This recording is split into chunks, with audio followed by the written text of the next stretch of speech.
પડી ગઈ હતી, એટલે કે એના ખભા પરના કાપા પડી ગયા હતા. એ આપણો જોડીનો વારસો આજે મહંત સ્વામી મહારાજે પણ જીલી રાખ્યો છે. અને ખભે જોડી લગાવીને ઘરે ઘર આલેખ લગાવતા એ પરમહંસોનું પણ આજે આપણને સ્મરણ થાય છે. એટલે અલૌકિક અવસર આ જોડીના દર્શનનો છે. તો આજના પ્રસંગે આપણા માટે ખૂબ આનંદની વાત છે કે પરમ પૂજ્ય મહંત સ્વામી મહારાજ એ ભગવાન સ્વામિનારાયણથી લઈ અને આપણી તમામ ગુરુ પરંપરાનું સાક્ષાત સ્વરૂપ છે. અને તેઓ હવે જોડી માગશે, આહલેખ લગાવશે, અને એ આહલેખને ઝીલવા માટે બંને તરફ આપણા સદગુરુ સત્વર્યો એ ઊભા છે. પૂજ્ય ડૉક્ટર સ્વામી, પૂજ્ય કોઠારી સ્વામી, પૂજ્ય ઈશ્વરચરણ સ્વામી, પૂજ્ય ત્યાગવલ્લભ સ્વામી, પૂજ્ય વિવેક સાગર સ્વામી, પૂજ્ય ઘનશ્યામચરણ સ્વામી, એ સૌ જોડીની આહલેખ ઝીલશે.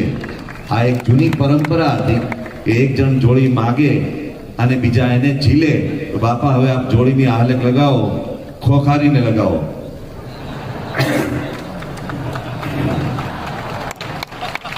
સ્વામિનારાયણ હરે,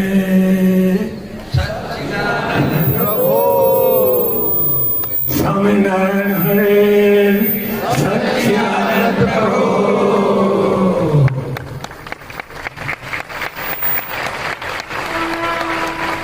આપણે સ્વામી બાપાના ખૂબ ખૂબ આભારી છીએ.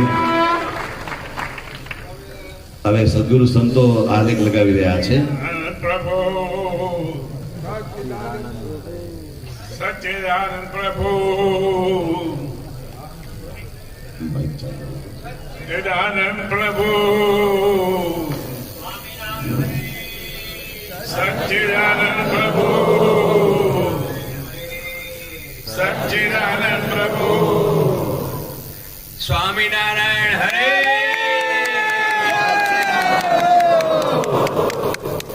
સ્વામિનારાયણ હરે, સ્વામિનારાયણ હરે.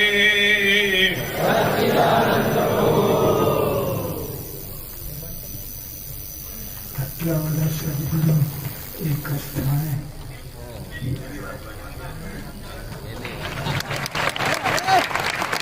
મહારાજ કહે છે કે આટલા બધા સદગુરુ પહેલી વાર એક સાથે જોડી માંગી રહ્યા છે.